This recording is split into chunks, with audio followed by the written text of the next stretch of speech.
బలము ఉన్నంత వరకు చేయలేదు నీ సేవను.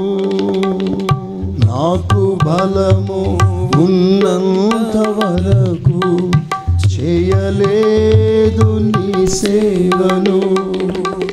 బలమంతా పోయాక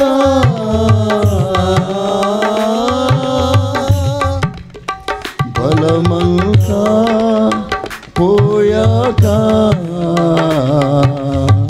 పాడాలని ఉంది నీ గీతములు, చేయాలని ఉంది నీ సేవను. వినిపించుచున్నది ఏకనాకు ఒక కేకనాకు కేకనాకు ఒక కేకనాకు వినిపించుచున్నది కేకనాకు ఒక కేకనాకు కేకనాకు ఒక కేకనాకు. రాజుల మొదటి పుస్తకం 17వ అధ్యాయం మొదటి వాక్యం.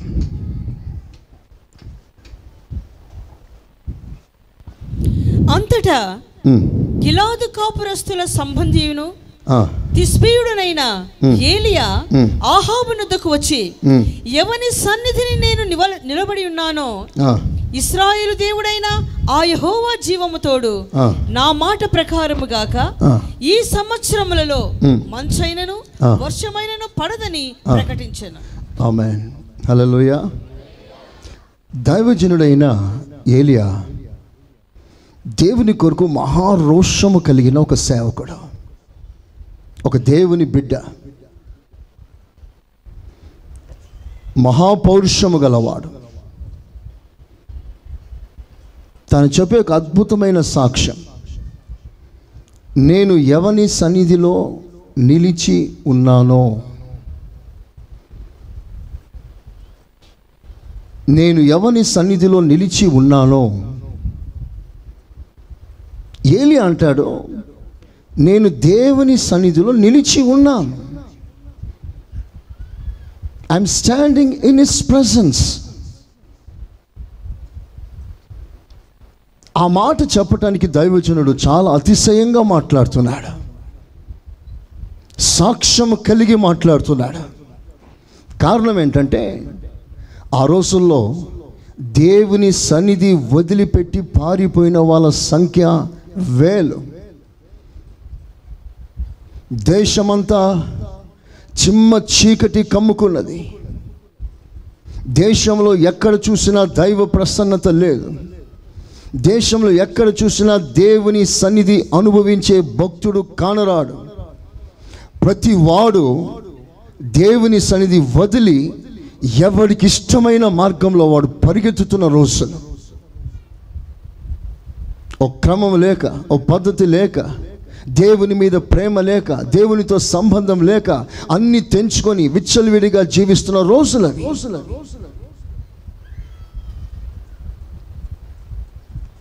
దేవుని గౌరవించేవారు లేరు, దేవుని ప్రేమించేవారు లేరు. Everybody forsaken the lord. ఆ రోజుల్లో దేవుని బాధ ఇంతంత కాదు. ఆ బాధ తన సంఘంలో తన బిడ్డలందరికీ తెలియాలని తన బాధను వ్యక్తపరచటానికి దేవుడు ఒక సేవకుని లేపాడు. చప్పలు కొడతాం ఒకసారి గట్టిగా. హల్లెలూయా.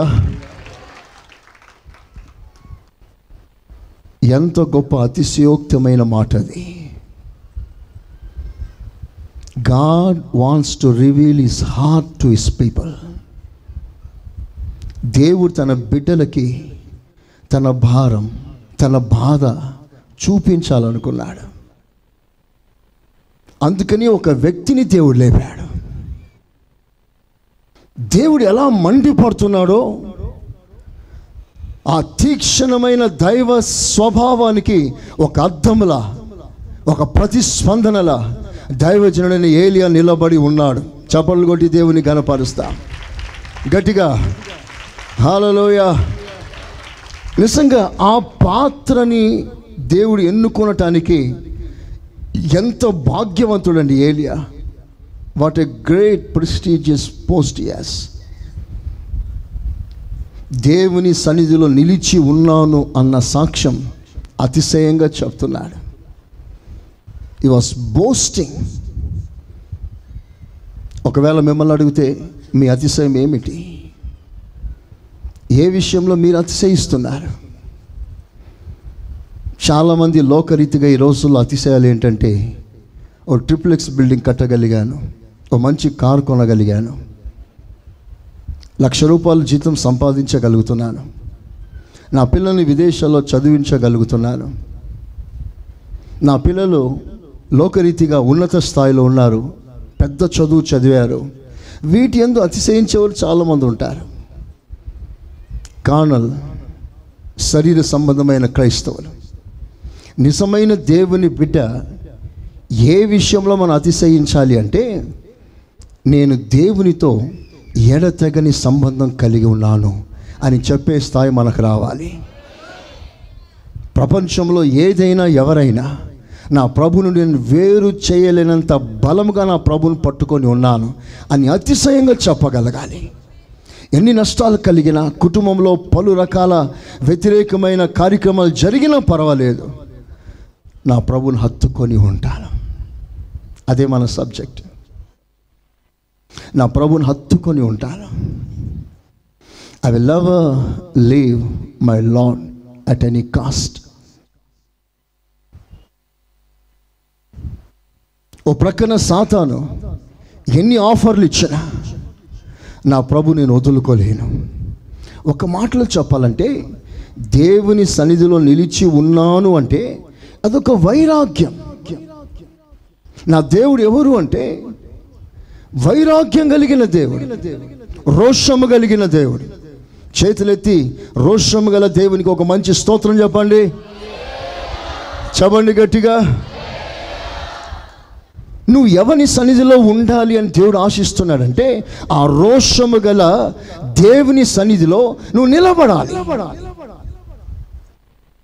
ఆయన నిన్ను చూడాలి, ఆయన నీ స్వరం వినాలి, ఆయన నీతో సంబంధం కలిగి ఉండాలి, ఆయన నీతో సహవాసం చేయాలి.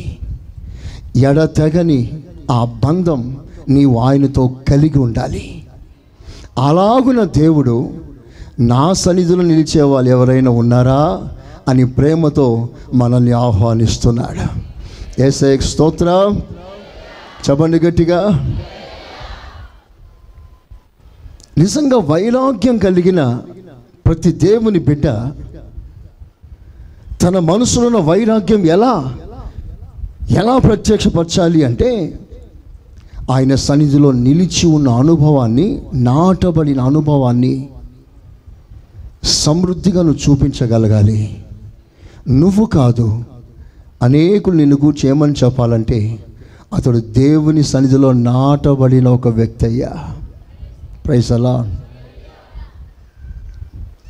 ఆ సాక్ష్యం మనల్ని గూర్చి మన సంఘస్థులు బయటి వాళ్ళు చెప్పగలగాలి. ఆయనకి ఎన్ని బాధలు వచ్చినా పక్కన పెడతాడండి. ఆయనకి దేవుడే కావాలండి ముఖ్యం. నేను ఎప్పుడు ఒక మాట అంటుంటాను,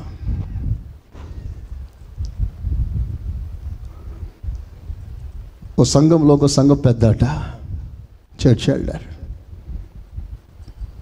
తన కుమారుడు ఆ రోజు చనిపోయాడు. ఆదివారం ఉదయకాలం, సండే మార్నింగ్ చనిపోయినప్పుడు ఆదివారం అది. ఈరోజు నా కుమారుడు చనిపోయాడే, ఆరాధనకు ఆటంకం అవుతుందేమో, ఆరాధన వాతావరణం అంతా పాడైపోతుందేమో అని మనసులో పెట్టుకొని తన కుమారుడు చనిపోయిన విషయం గుట్టు బయట రాకుండా తన కుమారుని శవాన్ని సాపలో సుట్టి మంచం మీద పెట్టేసి లాక్ వేసేసి ఆరాధనకు వచ్చేసాడు. అందరితో పాటు ఆరాధన చేశాడు. అందరు ఆత్మలో ఆనందిస్తే తను ఆత్మలో ఆనందిస్తాడు. ఆరాధన అంతా ముగించిన తర్వాత, ఆశీర్వాదం ఇచ్చిన తర్వాత అప్పుడు లేచాడు. లేచి సంఘంలో సాక్ష్యం చెప్తున్నాడు. అయ్యా, ఈరోజు ఉదయకాలం 6 గంటలకి నాకున్న ఒక్కగానో కొడుకు చనిపోయినాడయ్యా. ఆ విషయం చెప్తే మీరంతా డిస్టర్బ్ అవుతారని చెప్పలేదు. ఇప్పుడు సమాధి కార్యక్రమం చేయాలి, దయచేసి నా కుమారుని సమాధి కార్యక్రమం రండయ్యా అని అందరినీ జాలి మనసుతో పిలిస్తే సంఘం ముక్కలు ముక్కలుగా ఏడ్చి ప్రలాపించింది. ఆ భక్తుని యొక్క విశ్వాసాన్ని, నమ్మకత్వాన్ని నిజంగా దేవుడు ఆ రోజున ఎంత ఆనందించి ఉంటాడు అంటే అర్థం ఏంటంటే, తన దేవుని సన్నిధికి ఏది అడ్డు రాకూడదు, ఎవరు అడ్డు రాకూడదు.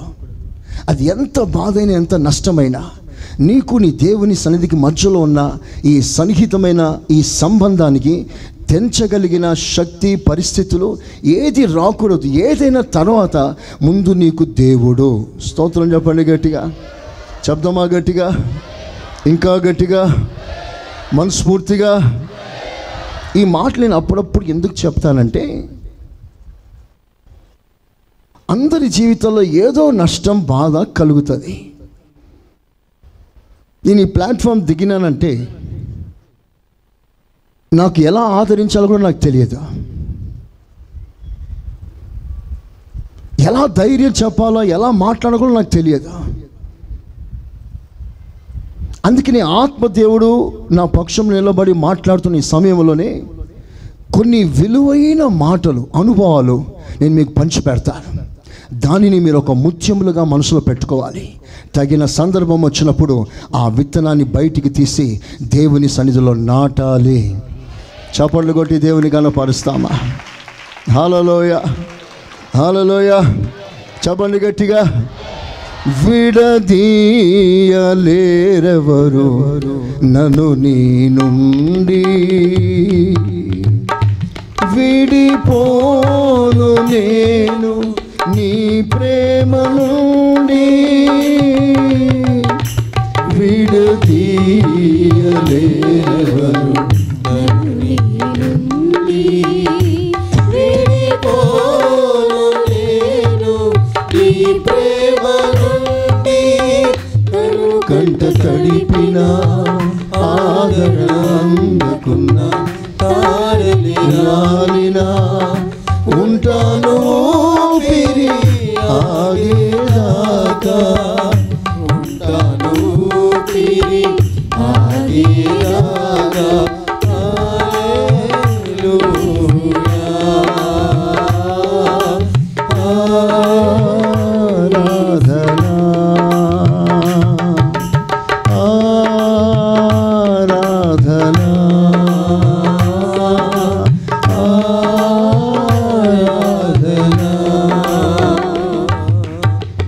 ఆమేన్.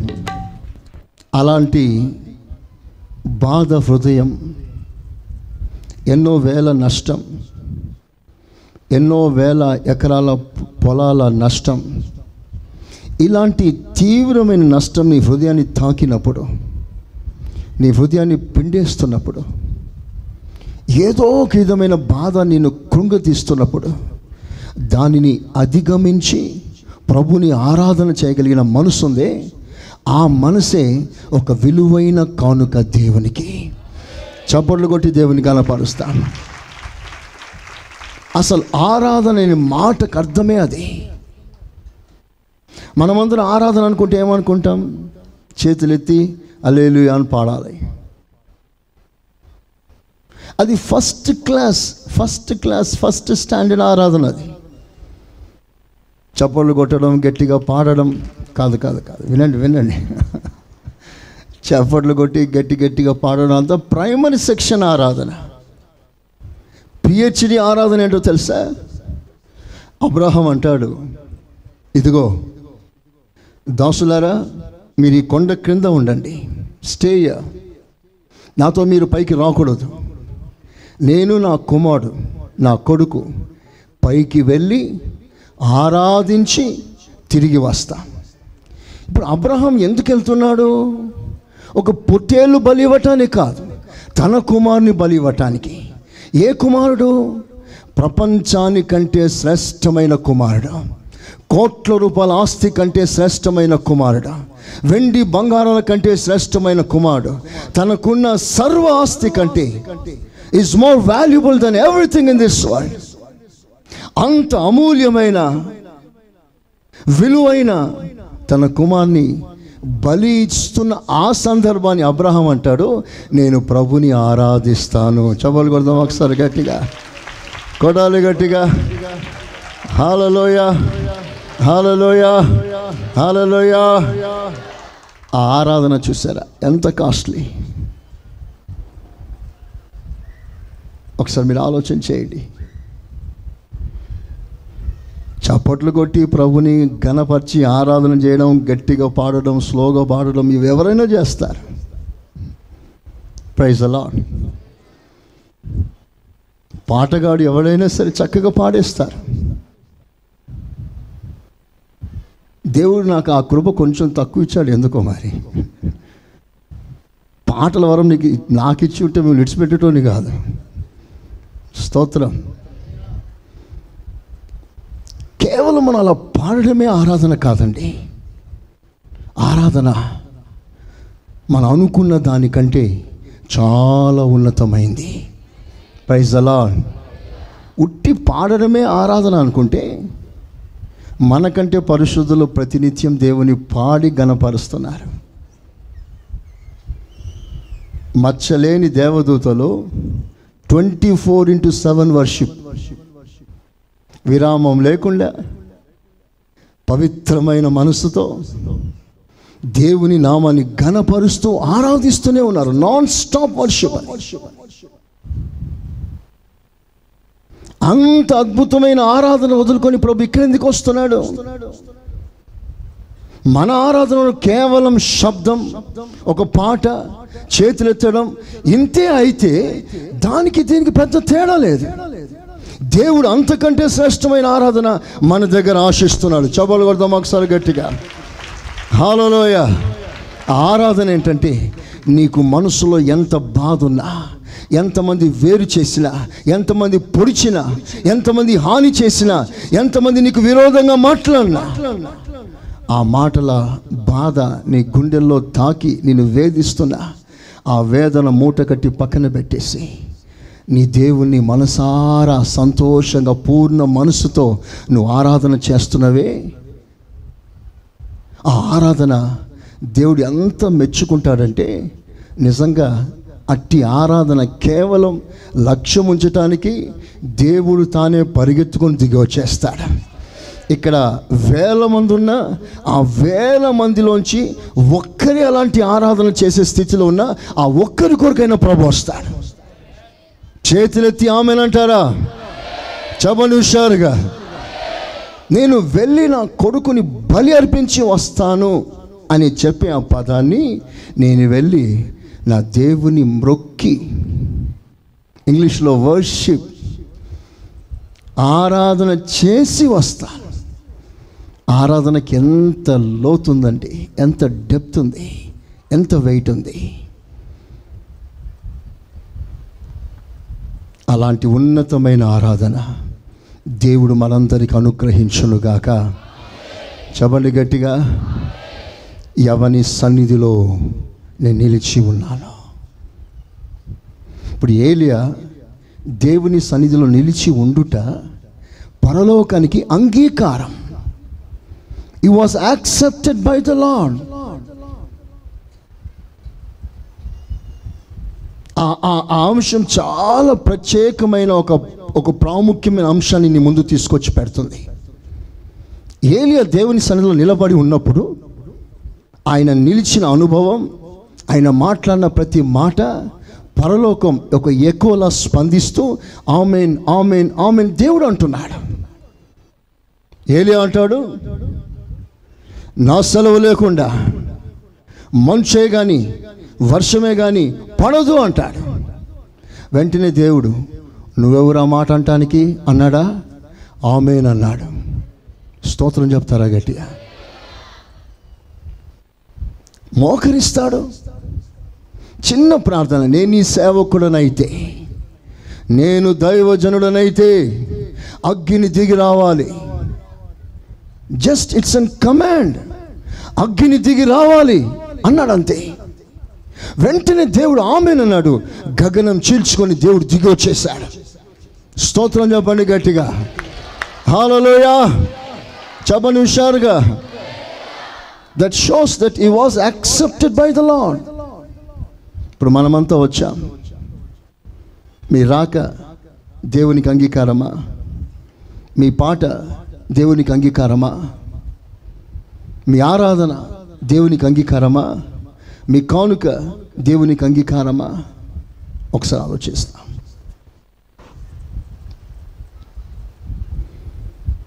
ఒక మాట మీకు జ్ఞాపకం చేస్తాను.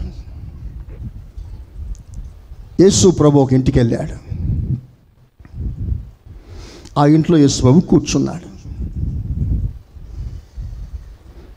ఆ ఇంట్లో మార్త చాలా ప్రయాసపడుతుంది ప్రభుకి ఏదో ఇవ్వాలని. ఏ బజ్జీలు చేస్తుందో, ఏ పకోడీలు చేస్తుందో తెలియదు. స్తోత్ర. చాలా కష్టపడుతుంది, చెమటలు కారిపోతుంది. మరియా ఉంది, కనీసం ఉల్లిపాయ కోయటానికైనా సహాయం చేయట్లేదు. శుభ్రంగా పోయి కూర్చుంది ప్రభు దగ్గర.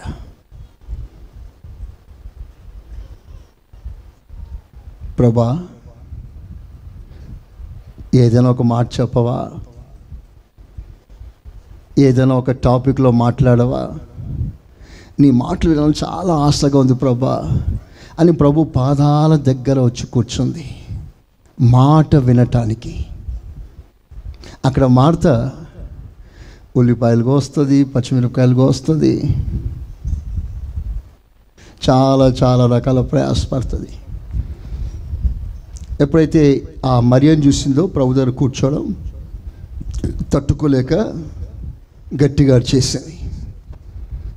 ఏ మరియా, నేను ఇంత కష్టపడి పనిచేస్తే నాకా ఇది? నేను తింటానికా? యేసయ్యకి పెట్టాలి. నేను ఇంత కష్టపడుతున్నాను, శుభ్రంగా హాయిగా గడిపోయి కూర్చున్నావు, నాకు కొంచెమైనా సహాయం చేయవా? నీకు అసలు మనసాక్షి లేదా నీకు అని బడ తిట్టేసింది. వెంటనే ప్రభు అందుకున్నాడు. స్తోత్రం చెప్పండి గట్టిగా. ప్రభు అందుకొని, మార్తా నీ జీవితంలో ఏది ముఖ్యం? ఏది ముఖ్యం అనుకుంటున్నాను? నాకేదో పెడితే నేను సంతోషించాను అనుకుంటున్నావా? నా వలన నువ్వు ఏదైనా పొందితే సంతోషించాలనుకుంటున్నానా? నువ్వు నాకు ఇవ్వడం నాకు సంతోషం కాదయ్యా, కాదమ్మా. అమూల్యమైన మాటలను ఇస్తున్నప్పుడు ఒక్క మాట దాటిపోకుండా వినే కృప మరియ పొందుకుంది. అది ఉత్తమమైనది. చప్పలు కొడతామా ఒకసారి గట్టిగా? హల్లెలూయా. ఒక్క మాట దాటిపోకుండా ప్రతి మాట వింటుంది. ఇంకా మాట్లాడయ్యా, ఇంకా నీ స్వరం వినాలని ఆశగా ఉందయ్యా, ఇంకేదైనా చెప్పవా ప్రభా అని బ్రతిమాలుకుంటుంది ఆమె. కానీ మార్త చాలా కష్టపడుతుంది. అంత కష్టపడి చివరికి ఆమె అంగీకరించబడలేదు. ఆ పాఠం ఒకటి నేర్చుకోండి. అంత కష్టపడి ఆమె అంగీకరించబడలేదు. She was rejected. ఆమె పరిచర్య, ఆమె సేవ, ఆమె కష్టం ఏ దేవుడు లక్ష్య పెట్టలేదు. పాఠం ఏమిటంటే, దేవుని సన్నిధి అన్ని కార్యక్రమముల కంటే ఉత్తమమైనది. చప్పలు కొడతామా గట్టిగా? హల్లెలూయా, హల్లెలూయా. మార్త ప్రయాసపడింది కానీ అంగీకరించబడలేదు. బైబిల్లో ఒక సంఘం ఉంది. ఆ సంఘం పేరు లవోదికే సంఘం. ఆ సంఘం ప్రభుని ఆరాధిస్తుంది, ఘనపరుస్తుంది, పొగడుతుంది, చప్పట్లు కొడుతుంది, గట్టిగా స్వరమెత్తి పాడుతుంది. అన్నీ చేసి చివరికి ప్రభు అంటాడు, మీ ఆరాధన అంగీకరించబడలేదు. Your worship not accepted. ముద్ర వేయబడలేదు నీ ఆరాధన. ఇంతసేపు నువ్వు వ్యర్థంగా ఆరాధన చేశావు. Time waste, energy waste, everything is waste. ఆ మాట ఎంత భయంకరమైన తీర్పు అండి. అంతసేపు ప్రభుని ఆరాధిస్తే లాస్ట్లో ప్రభు ఇచ్చిన జడ్జిమెంట్ అంటే తెలుసా? నీ ఆరాధన అంగీకరించబడలేదు, పో. లవోదిక సంఘంకి దేవుడు ఇచ్చిన తీర్పు అది. కారణం ఏంటో తెలుసా? వారికి ఒక వైరాగ్యం లేదు. They have no zeal. వైరాగ్యం ఎప్పుడైతే వారు కోల్పోయారో, ప్రభుతో ఉన్నారా, ప్రభుతో లేరా, వారికి ఉన్న సంబంధం ఇంకా ఉందా, తెగిందా కూడా వారికి అర్థం కాలేదు. వాళ్ళ ఆరాధనలో దేవుడే లేడు ప్రధాన పాత్ర. యేసయ్య బయట ఉన్నాడు. లవోదికీయ సంఘము బయట ఉండి తలుపులు తడుతున్నాడు. అంటే అర్థం ఏంటి? వీళ్ళు తలుపులు వేసుకొని, ఎవరికి తలుపులు వేసేశారు? యేసయ్యకి. నువ్వు రావద్దయ్యా, నీ స్టాండర్డ్స్ మాకు నచ్చట్లే, నీ హెచ్చరికలు మాకు నచ్చట్లే. ఏదో వాక్యం మాత్రం చెప్పి వెళ్ళిపోవాలి, కానీ నువ్వు ఇట్లా ఖండించి మాట్లాడడం ఏంటి? మమ్మల్ని అన్ని విషయాల్లో అంత ఖచ్చితంగా మాట్లాడే పని నీకేంటి? 2 మాటలు వాక్యం చెప్పి ముగించుకో. మమ్మల్ని హెచ్చరించి ఖండించి ఆ అధికారం మీకు ఎవరిచ్చారు? ఆ పని మీకు చేయవలసిన మీకు అవసరం లేదు. మాకేది రైటో ఏది రాంగో మాకు తెలుసు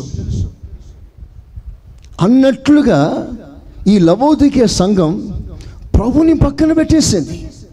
అంటే వీడికి స్టాండర్డ్తో పని లేదు, నాణ్యతతో పని లేదు. వచ్చామా, ఆరాధన చేసామా, అంతే కావాలి. మరి నీ ఆరాధన అంగీకరిస్తున్నాడా? నీ ఆరాధన దేవుడు చేర్చుకున్నాడా? నువ్వు ప్రభు సన్నిధికి రావడం ఆయనకు ఆనందం కలిగిందా? అవసరం లేదా? నువ్వు ఎలా కట్టబడుచున్నావు జాగ్రత్తగా చూసుకోకపోతే రేపు కూలిందండి, దాని నష్టం ఎంతో తెలుసా? ఎంతమంది ఆ స్థాయిలో ఉండట్లేదు ఈ రోజుల్లో. వచ్చామా, ఆరాధన చేసామా, వెళ్ళిపోయామా. ఎవరికి కావాలండి ఈ నామకార్థమైన ఆరాధన? దేవుడు ఆరాధన లక్ష్యం ఉంచాడా? ఐగుప్తు దేశం నుంచి ఇశ్రాయేలు బయటకు వచ్చిన తర్వాత బలులు అర్పించడమే ప్రాముఖ్యత అనుకున్నారు ఇశ్రాయేలు. అప్పుడు దేవుడు వారితో మాట్లాడతాడు, మిమ్మల్ని బలులు అర్పించమని ఎవరన్నారు? అసలు నా కాన్సెప్ట్ మీరు అర్థం చేసుకోలేదు, నా ఆలోచన విధానం మీరు అర్థం చేసుకోలేదు. కేవలం శరీర సంబంధంగా ఈ అర్పణలే అనుకున్నారు, కానీ దాంట్లో ఉన్న పాఠం మీరు నేర్చుకోలేకపోతున్నారు. దేవునికి ఏం కావాలి? ఒక గొర్రె, ఒక మేక, ఓ పావురం, ఓ పశువు కావాలట. తెచ్చిచ్చేపోరా. కొట్లో వెళ్ళి డబ్బులు పడేసి ఒక గొర్రెని తీసుకొచ్చి దేవునికి ఇచ్చేస్తే బలి అర్పించి వెళ్ళిపోతాడు. దేవుడు కేవలం బలిని కోరుతున్నాడా? ప్రభు నీకేం నేర్పించాడు పాఠం? ఆ పశువు బలి అయినట్లుగా నువ్వు బలి కావాలని నా ప్రభు కోరుకుంటున్నాడు. చేతులెత్తి ఆమెనంటారా? హల్లెలూయా, హల్లెలూయా. ఈ కాన్సెప్ట్ తెలియకుండా లిటరల్గా ప్రవర్తించే వాళ్ళు చాలామంది ఉంటారు. ఆరాధనకు రావడమే ముఖ్యం అనుకుని చాలామంది వస్తారు. ఆరాధనకు రావడమే ఎంత ముఖ్యమని అనుకుంటున్నావో, నీ జీవితం దేవునికి ఒక శ్రేష్టమైన విలువైన కానుకగా సమర్పించడం కూడా అంతకంటే ఎక్కువ విలువైన ఆరాధన అది. దేవునికి మహిమ కలుగును గాక. హల్లెలూయా. Martha rejected. లవోదికీయ సంఘం రిజెక్టెడ్. ఆరాధన చేసి చేసి చేసి అలసిపోయారు, కానీ వాళ్ళు అంగీకరించబడలేదు.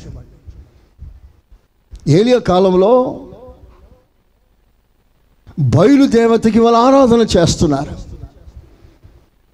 ప్రార్థన ప్రారంభించారు, గంట అయింది, నో ఆన్సర్. 2 గంటలు అయింది, నో ఆన్సర్. 5-6 గంటలు అయిపోయింది, నో ఆన్సర్. ఛాలెంజ్ ఏంటంటే అగ్ని రావాలి. వాళ్ళు ప్రార్థన చేస్తే అగ్ని దిగి రావాలి. అప్పుడు నీ దేవుడు నిజమైన దేవుడు. That was the challenge.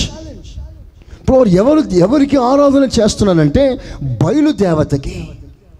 బయలు అనే మాటకు అర్థం ఏంటంటే అగ్నిదేవత. అగ్నిదేవత. అగ్నిదేవతని బలిపీఠం మీద పెట్టి అగ్ని కొరకు ప్రార్థన చేస్తున్నారు. పేరగ్నే కానీ అగ్ని లేదు అందులో. నేతి బీరకాయలో నెయ్యి లేనట్లు. స్తోత్రం. పేరే అగ్ని కానీ అగ్ని లేదు. శరీరాన్ని పొడుచుకుంటున్నారు, కత్తితో గుచ్చుకుంటున్నారు. ఒక్కసారి ఆలోచించయ్యా అంటారు. రక్తమంతా కారిపోయినట్లుగా వాళ్ళు వర్షిప్ చేశారు.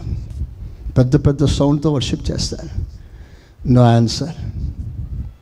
నేను అంటాను, దేవునితో సంబంధం లేకుండా దేవుని బయట పెట్టేసి వాళ్ళు ఆరాధన చేసినంతగా ప్రయాసపడ్డా కష్టపడ్డా వాళ్ళకి మనకి ఏ తేడా ఉండదు.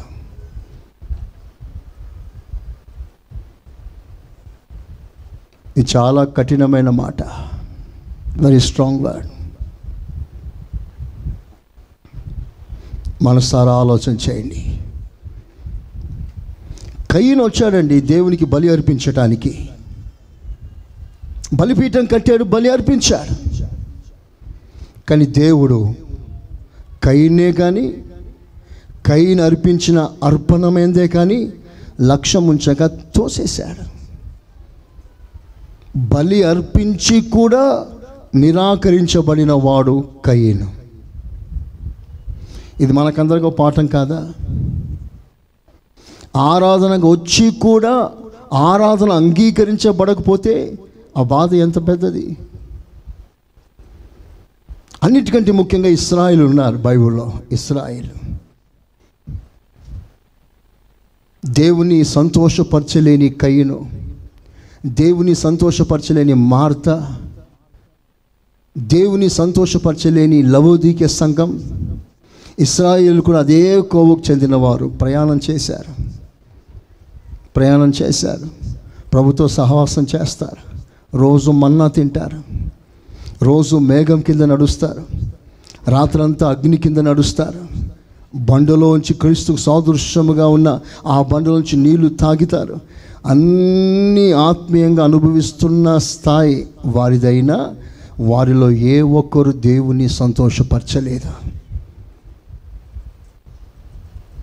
They never pleased God. Bible సెలవిస్తుంది, వారిలో అనేకులు దేవునికి ఇష్టలుగా లేకపోయిరి. ఎవరిని ఇష్టలుగా లేకపోయింది? బాప్తిస్మం పొందిన వారికి సాదృశ్యమైన ఇశ్రాయేలు. మేఘం కింద అగ్ని కింద నడిచిన వారు, అనేక మార్లు దేవుని మహిమను చూసి దేవుని స్వరాన్ని నేరుగా విన్న ప్రజలు, దేవుని మహత్తర శక్తిని కన్నులార చూసి చెవులార విని వారి మనసారా అనుభవించారు. దేవుడు ఎంత గొప్పవాడు, ఎంత బలవంతుడు, ఎంత రౌష్యం కలిగిన వాడు వాళ్ళు తేటగా కళ్ళతో చూసి కూడా వారు దేవుని సంతోషపరచలేకపోయారు. ఏమైపోయారు? వాళ్ళందరూ అరణ్యంలో రాలిపోయారు. వారికి జరిగినట్లుగా మీకు జరగకుండానట్లుగా జాగ్రత్త పడండి అన్న హెచ్చరిక పలుమార్లు దేవుని వాక్యంలో దేవుడు రాసి పెట్టాడు. దేవునికి మహిమ కలుగునుగాక. ఆమేన్. చెప్దామా గట్టిగా, ఇంకా గట్టిగా? హల్లెలూయా, హల్లెలూయా. దేవుని సన్నిధిలో నిలిచి కూడా అంగీకరించని బడని వాళ్ళు ఎంతోమంది ఉన్నారు బైబిల్లో. కానీ ఏలియా దేవుని సన్నిధిలో నిలిచి అంగీకరించబడ్డాడు. ఏలియా పలికిన ఏ ఒక్క మాట తప్పిపోలేదు. Praise the lord. చనిపోయిన శవం మీద కూడా వచ్చి బ్రతకాలి అని ఆజ్ఞిస్తే శవం కూడా బ్రతికి కూర్చుంది. So great was his anointing. దీని అంతటి కారణం ఏంటంటే హి was standing in the presence of God. ఆ సెన్స్, ఆ conscious, it was very great great great concept. నేను దేవుని సన్నిధిలో ఉన్నాను, నేను దేవుని సన్నిధిలో నాటబడ్డాను. ఏలియా గొప్ప గొప్ప కార్యాలు చేశాడు. ఒకరోజు దేవుడు ఏలియాతో, ఏలియా అగ్గిని దింపావు, నీ మాట వలన ప్రకృతిపై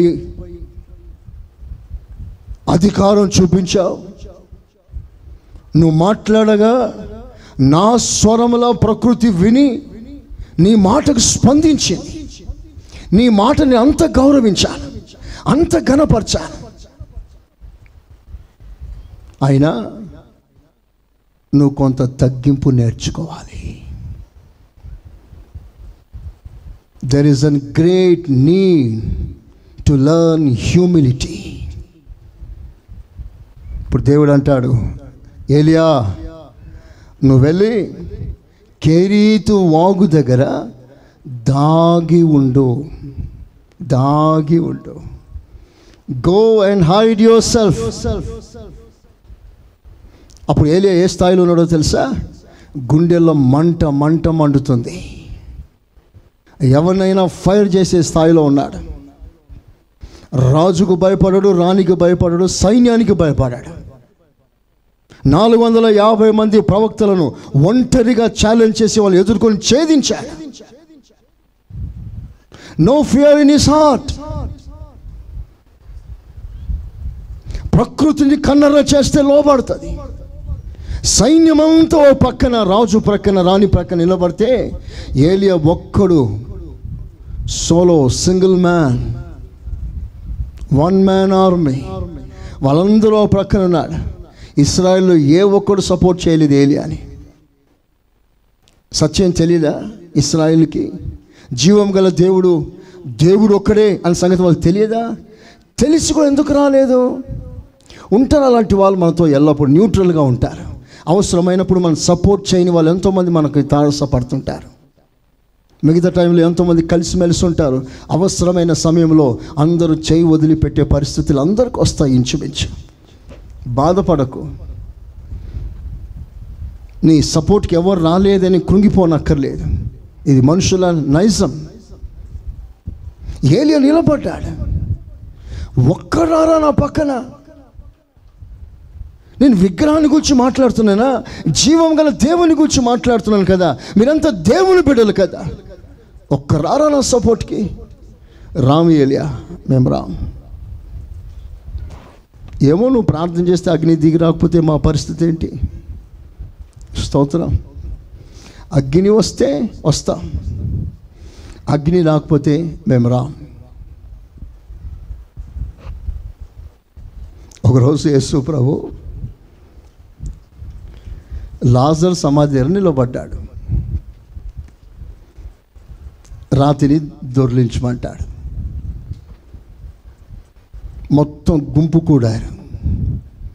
యేసు ప్రభు మీద కోపంగా ఉన్న వాళ్ళందరూ కూడా వచ్చేసారు. ఇప్పుడు యేసు ప్రభు అంటాడు, ప్రభువా నేను ఏది ప్రార్థన చేసినా అది వింటున్నావు. ఇప్పుడు లాజరు కొరకు ప్రార్థన చేస్తున్నాను, అతడు నువ్వు బయటికి రప్పిస్తున్నావు అని విశ్వాసంతో అంత ప్రార్థన చేసేస్తా ఉన్నాడు. ఇప్పుడు నేను లాజరును లేపబోతున్నాను, మీరు లేపుతున్నందుకు స్తోత్రం అంటాడు. ఆ ప్రార్థన చేస్తున్నప్పుడు పక్కనే శిష్యులు ఉన్నారు. వాళ్ళ ఫీలింగ్ ఎలా ఉండొచ్చు? స్తోత్రం. లాజరుని లేపుతారంటారా?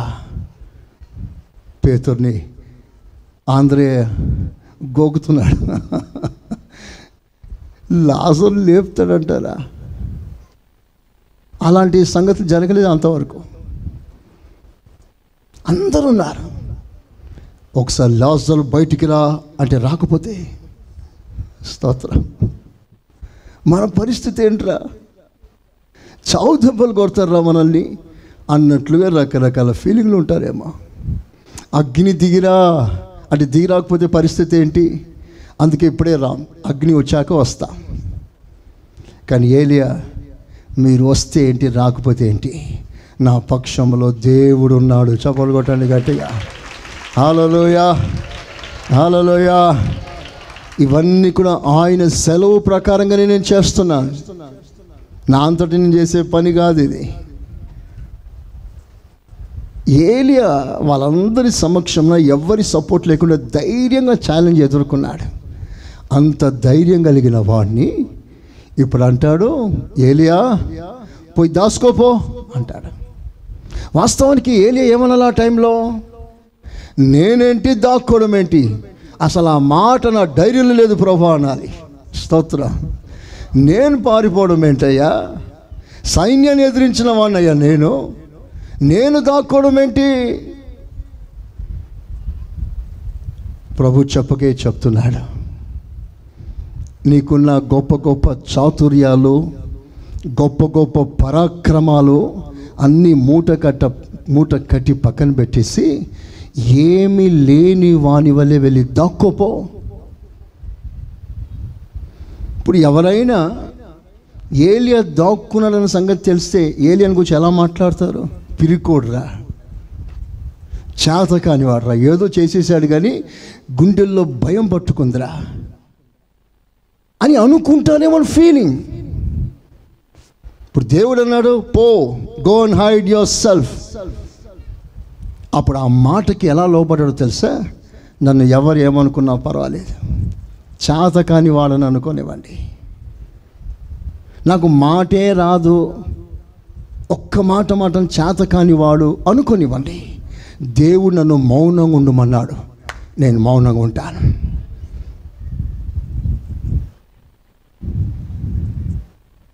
ఎదుటోడు పట మాట్లాడిస్తాడు. మాటకారి, చమత్కారి, పెద్ద మాయగాడు ఏమైనా మాట్లాడతాడు, బడ మాట్లాడిస్తాడు. కానీ దేవుడు నిన్ను మాత్రం మాట్లాడే సెలవు ఇవ్వలేదు, మౌనంగా ఉండు అన్నాడు. లోపల పొంగుతుంది, వాడు ఒకటంటే నేను రెండు అనాలి, వాడు ఒక్క దెబ్బేస్తే నేను రెండు దెబ్బేయాలి, పొంగుతుంది. కానీ దేవుడు ఏమన్నాడు? మౌనంగా ఉండు. ఇప్పుడు అందరు ఏమంటారు? వాడు అన్ని మాటలు మాట్లాడినా ఒక్క మాట చేతకాని మనిషి, ఏదో చేసి ఉంటుంది, అందుకే మౌనంగా ఉంది. ఏం చేయకపోతే ధైర్యంగా మాట్లాడేది కదా. మరి ఇట్లా కూడా మాట్లాడే వాళ్ళు ఉంటారు. ఎలా మాట్లాడినా సరే దేవుడు నిన్ను మౌనంగా ఉండమన్నాడు. నువ్వు మౌనంగా ఉండడమే నీకు అలంకారము. చపలు కొట్టండి గట్టిగా. హల్లెలూయా. చేతులెత్తి ఆమేనంటారా? చెప్తారా గట్టిగా? హల్లెలూయా, హల్లెలూయా. ప్రేమించుటే నీ గుణమా, తలవంచుటే నీ చిత్తమా. ప్రేమించుటే నీ గుణమా, తలవంచుటే నీ చిత్తమా. దేశమే తెలియదా నీకు, కోపమే రాదా నీకు. దేశమే తెలియదా నీకు, కోపమే రాదా నీకు. ప్రేమించుటే నీ గుణమా, తలవంచుటే. అందరం పాడదామా మాట స్వరమెత్తి.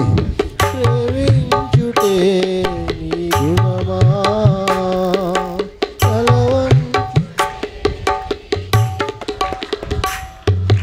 దేశమే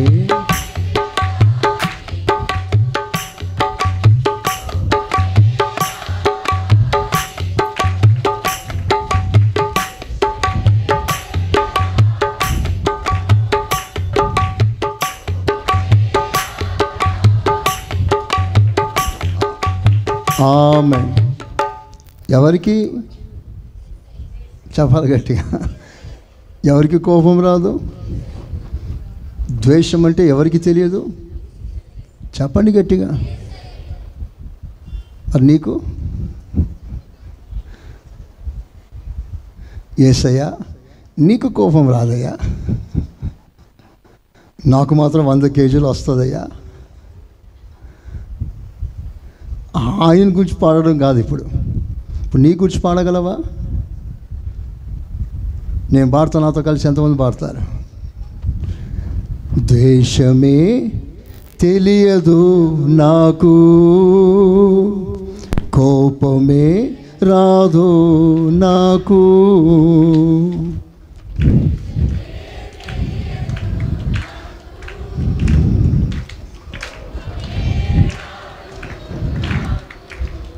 ఇది నిజమా? దేవుడు అలాంటి కృప మనకి ఇచ్చును గాక. చెప్పండి హుషారుగా హల్లెలూయా. ఏలియా కేరీతు వాగు దగ్గర దాగి ఉండాలి. నీ బ్రేవరీ, నీ ధైర్య సాహసాలు పక్కన పెట్టినైనా చాత కాని వాని వలె మౌనంగా దాగి ఉండా. It's my command. ఓకేలా, అలాగే చేస్తాను. తర్వాత ఆ వాగు ఎండిపోయింది. ఆ వాగు నీళ్లు పారుతూ ఉన్నప్పుడు, తినటానికి ఆహారం లేనప్పుడు దేవుడు కాకిని పిలిచాడు. కాకిని పిలిచి, ఇదిగో నా సేవకుడు కేరీతు వాగు దగ్గర ఉన్నాడు.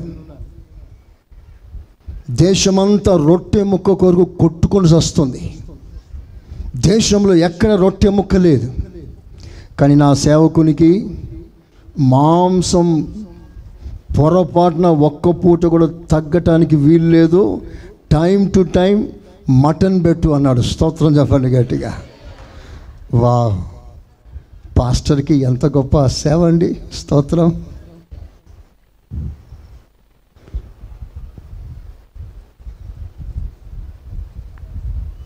పూట పూట తీసుకొచ్చి ఇవ్వు అన్నాడు. అప్పుడు ఏలియా ఏమనాలి? కాకియా, ఇంకా వేరే పక్షి ఏం దొరకలేదా ప్రభువా? స్తోత్రం. ఓ పావురాన్ని పంపించకూడదయ్యా. కాకిని ఎంతమంది మెచ్చుకుంటారు మీరు చెప్పండి? ఎవరైనా కాకిని, దాని ఏమంటారు, కేజ్, పంజరం, పంజరమా పింజరమా? పంజరం. ఎప్పుడైనా ఎవరైనా కాకిని పంజరంలో చూసారా? మీరు ఎంతమంది కాకి అంటే ఇష్టం? స్తోత్రం. కాకి అంటే ఎవరికి ఇష్టంలే. అది అరుస్తేనే అందరికి కోపం. ఇక్కడ ఫేతంలో వచ్చిందని మనోళ్ళు కొట్టేస్తారు కాకిని. ఎందుకంటే ఆ పావురాల గూడ్లన్నీ ఎత్తుకెళ్ళిపోతుంది. దాని బ్రతికే దొంగతనం. స్తోత్రం. ఎవరైనా చక్కగా వాడినారనుకోండి, చక్కగా, స్తోత్రం, కోకిలగా కాదు, మరోలో పాడితే ఏమంటారు? కాకిలా పాడుతున్నాడు చూడు మనిషి అంటారు. ఇంటి మీదకి కాకి కూర్చిందనుకో, ఏదో అశుభం జరుగుతుంది, చీ పో పో అని ఇలా కొట్టేస్తారు. సరే, ఆ కాకి ఏదైనా మంచి ఫుడ్ తింటుందా? స్తోత్రం. క్లీన్ భోజనం తింటుంది ఎప్పుడైనా? మీరు చెప్పండి, ఏం తింటుంది? బ్రతికిన ఎలుకని తిన, చచ్చిన ఎలుకని తింటుంది. స్తోత్రం. ఎక్కడ పీను కనిపిస్తే అక్కడికి వెళ్ళిపోయి తింటూ ఉంటుంది శుభ్రంగా, హాయిగా మటన్ బిర్యానీ తిన్నట్టు తింటుంది. ఆ కాకి ఇప్పుడు ఎవరికి భోజనం వండించాలి? చెప్పాలి గట్టిగా. భోజనం పెట్టే దగ్గర కూడా దేవుడు తగ్గిస్తున్నాడు. చేతులు ఎత్తి స్తోత్రం చెప్పండి. చెప్పాలి గట్టిగా. సరే, కాకిని పిలిచాడు అనుకోండి దేవుడు. నా సేవకునికి రాజభవనంలో మటన్ వండుతున్నారు, మాంసం, నువ్వు వెళ్ళి ఆ మాంసం తీసుకెళ్ళి నా సేవకునికి ఇవ్వు అంటే, ఆ కాకి ఒకవేళ దేవునితో మాట్లాడితే ఏం మాట్లాడి ఉంటుంది? నేనేంటి, ఇవ్వడం ఏంటి నాయనా? స్తోత్రం. అది నా డైరీలోనే లేదయ్యా, నా స్వభావమే కాదు. పిల్లలు రొట్టె ముక్కలు తీసుకువస్తాను, టప్పు నుంచి తీసుకెళ్ళిపోతుంది కాకి. దాని గుణం లాక్కోవడమే. స్తోత్రం. ఇవే గుణమే లేదు దానికి, ఇచ్చే మనసే ఉండదు. నేనెందుకు నాయనా? అప్పుడు దేవుడు అంటాడు, నిన్ను పెట్టి ఈ సంఘానికి ఒక పాఠం నేర్పించాలనుకుంటున్నానయ్యా. స్తోత్రం. ఏంటి ప్రభా, ఏం పాఠం నేర్పిస్తావు? అసాధ్యమైన దానిని సాధ్యం చేసే దేవుణ్ణి నేను. చప్పలు కొట్టండి గట్టిగా. హల్లెలూయా. బిగబట్టేవాణిని కూడా ఇచ్చేవాణిగా నేను చేస్తానయ్యా. స్తోత్రం చెప్పండి గట్టిగా. హల్లెలూయా. ఎంత మంచి దేవుడు అండి మన దేవుడు. కాకి బుద్ధి లాక్కోవడమే, కానీ దేవుడు కాకి మనసు మార్చేశాడు. ఒక సేవకుని పరిచర్య చేయటానికి కాకి మైండ్ సెట్ మార్చేశాడు. ఈ రోజు నుంచి ఏలియాకి భోజనం వడ్డించినంత వరకు నీకు ఫాస్టింగ్, ఆయనకు ఫీస్టింగ్ అన్నాడు. స్తోత్రం. ఓకే అన్నది. తాను తినకుండా అందరి దగ్గర లాగేసుకునే స్వభావం కలిగినది తినకుండా వడ్డించిందండి. తినకుండా వడ్డించింది. నేను అంటాను, ఒక సేవకునికి వడ్డించటానికి దేవుడు కాకి స్వభావం మారుస్తే, దేవునికి సేవ చేయటానికి, దేవుని ఆరాధన చేయటానికి మన స్వభావాలు దేవుడు మార్చాడా? చేతులెత్తి మనసారా ఒక్క క్షణం బాగా ప్రభుని ఆరాధన చేయండి. Hallelujah, hallelujah. Praise the lord, praise the lord. O lord, నీకు స్తోత్రం. ఎస్ లార్డ్, యేసయ్యా స్తోత్రం, యేసయ్యా స్తోత్రం. చెప్పండి బాగా అందరూ స్తోత్రాలు చెప్పండి.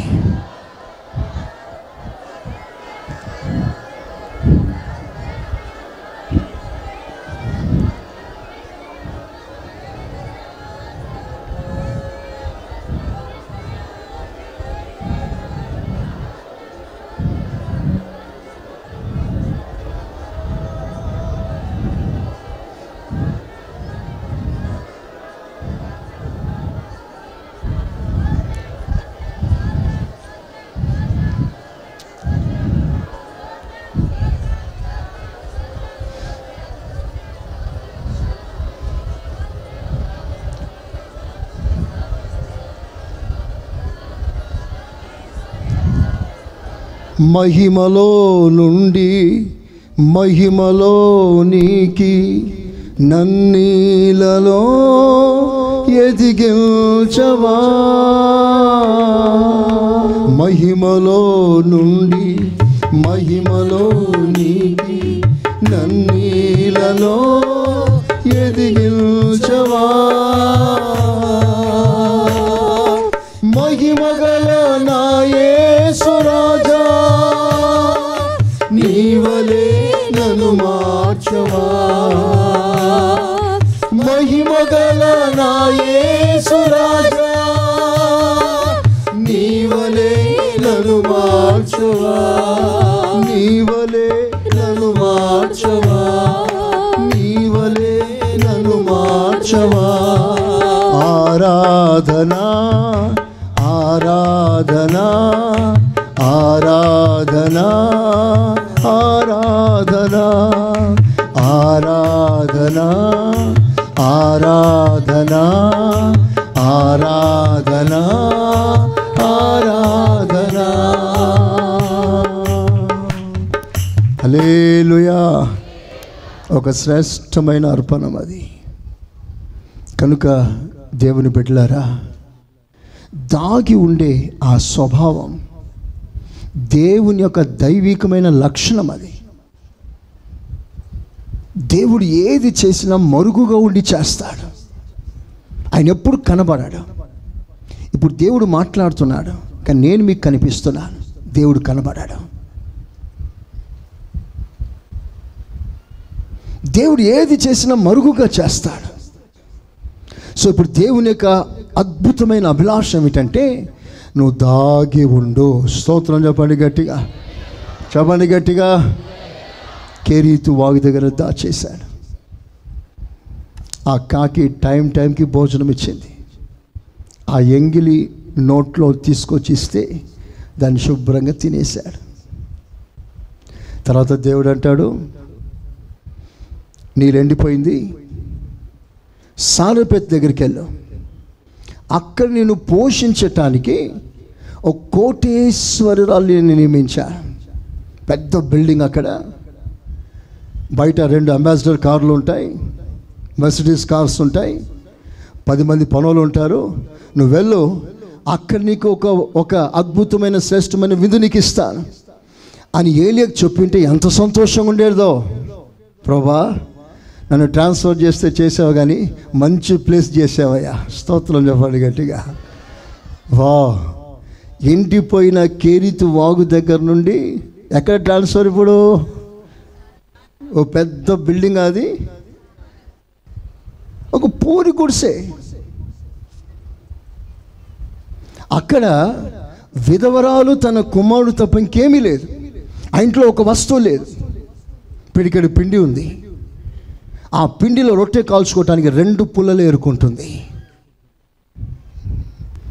ఓ మోపెడు కట్టే పుల్లలు ఏరుకొని ఆమె బ్రతకటానికే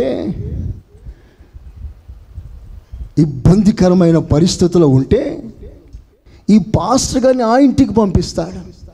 ఇప్పుడు నిజంగా చెప్పండి, ఇప్పుడు నాకు ఆకలైంది, దేవుడేమో మిమ్మల్ని మీరు బాగా పూరి కుర్చీలో ఉన్న ఒక ఇంటికి నన్ను పంపించాడు.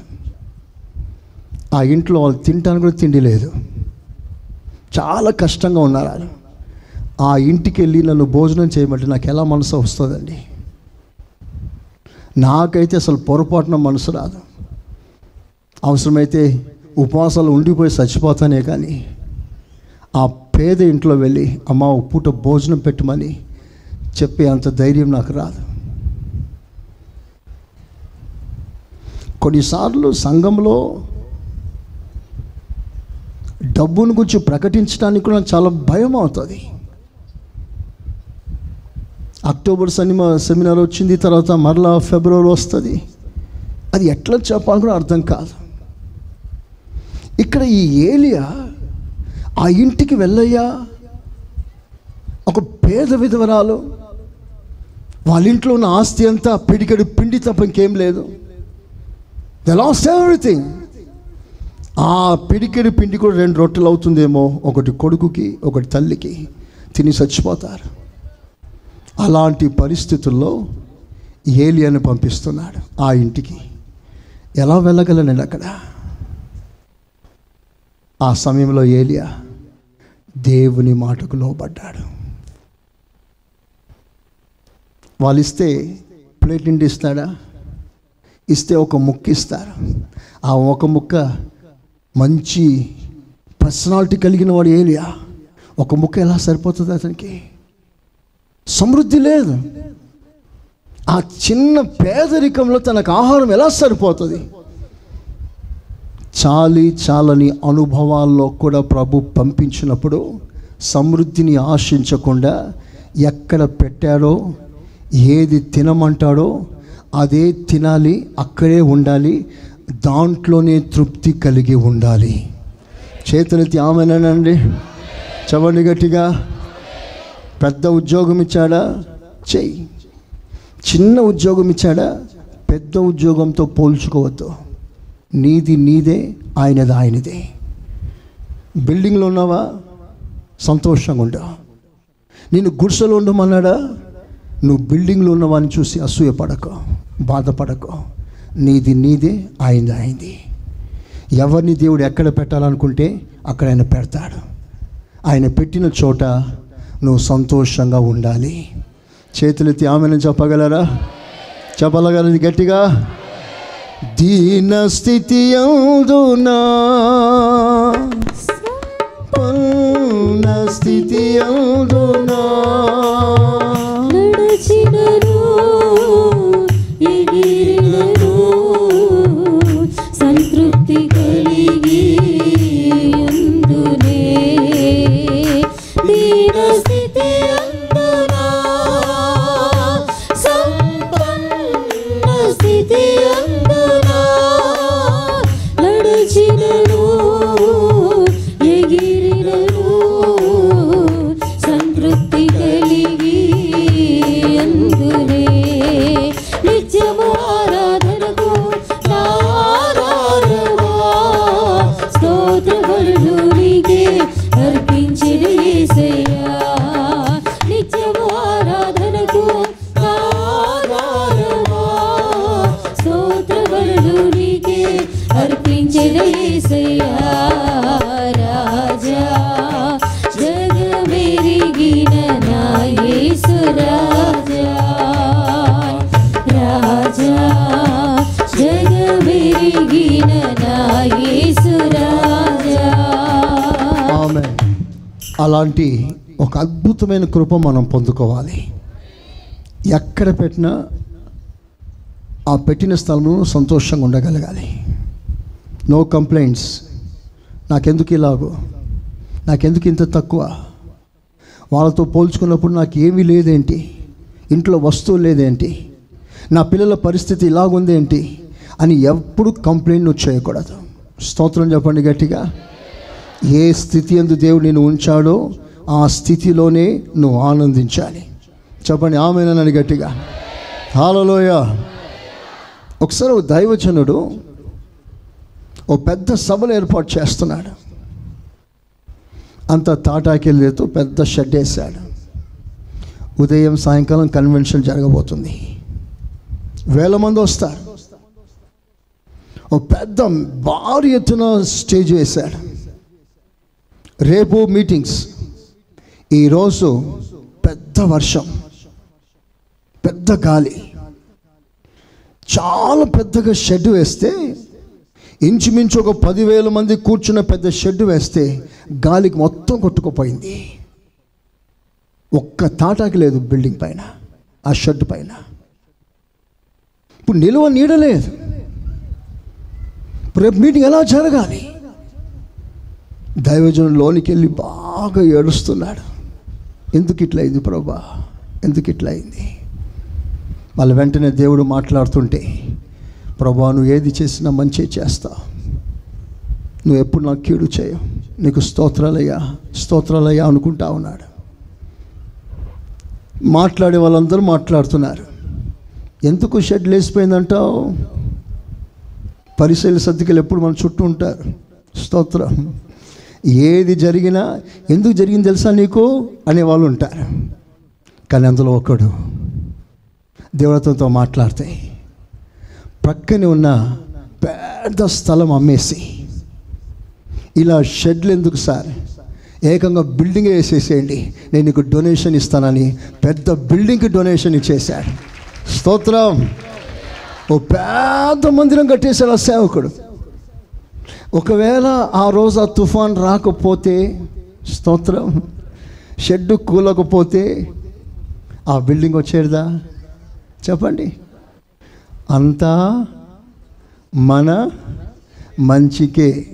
చెప్పండి ఒకసారి అందరూ కలిసి, అంతా మంచికే. ట్యూన్ బాగున్నట్టుంది కదా, చెప్పండి ఒకసారి అందరూ. ఇంకొంచెం మెలోడీగా చెప్పండి. అంతా మంచికే. దైవజనులు యేసన్న గారి సంగతి మీకు అందరికి తెలుసు. లేమల్లలో చిన్న షెడ్, ఆ షెడ్డే ప్రభుని ఆరాధన చేసే సమయం, స్థలం. కానీ ఒకరోజు ఆదివారం తెల్లవారుజామున రేకులు ఎక్కడికో లేచిపోయింది. ఆరాధన చేయడానికి స్థలం లేదు. చాలా ఇబ్బందికరమైన పరిస్థితి. వర్షంలో తడుస్తూ ప్రభుని ఆరాధన చేయవలసిన పరిస్థితి సంభవించింది. అప్పుడు చుట్టుపక్కల ప్రజలు ఆ వార్త విని కుప్పలు కుప్పలుగా రావడం ప్రారంభించారు యేసన్న గారి దగ్గరికి. తొలి దశ. అప్పుడు వాళ్ళే కానుకలు సమర్పించి ఒక మంచి మందిరం కట్టించారు. చక్కటి మందిరం. In the beginning. నేను అంటాను, మనకి ఏదైనా సంభవిస్తే ప్రస్తుతం నీకు బాధ దుఃఖం కలగవచ్చు, కానీ భవిష్యత్తును చూసే దేవుడు నీ మేలు కోరే సమస్తమును చేస్తాడు. నమ్మిన వారు చప్పట్లు కొట్టి దేవుని గణపరచండి. హల్లెలూయా, హల్లెలూయా. కనుక మనం ప్రతిదీ అంగీకరిస్తాం. వాడబడే స్థాయి ఇచ్చాడా, వాడబడదాం. మౌనంగా మూల కూర్చో అన్నాడా, కూర్చుందాం. ఘనమైన స్థానంలో వచ్చాడా, దేవుని ఘనపరుస్తాం. ఘనహీనమైన స్థానంలో పెట్టాడా, అక్కడ కూడా దేవుని ఘనపరుస్తాం. స్తోత్రం. దేవుని ఇంటిలో చెప్పండి గొప్ప దేవుని ఇంటిలో కొన్ని ఘనమైన పాత్రలను, ఘనహీనమైన పాత్రలను ఉంటాయి. నేను ఏ స్థాయిలో దేవుడు ఉంచాడో ఆ స్థాయిలో ప్రభుని ఘనపరచు. ఒకటి వాస్తవం, ఒకటి సత్యం. నువ్వు ఏ స్థితిలో ఉన్నా ప్రభుతో సంబంధం తెగిపోకుండా నువ్వు జాగ్రత్తగా నీ సంబంధాన్ని కాపాడుకో. అట్టి కృప దేవుడు మనకందరికి ఇచ్చునుగాక. అందరూ మోకాళ్ళ మీద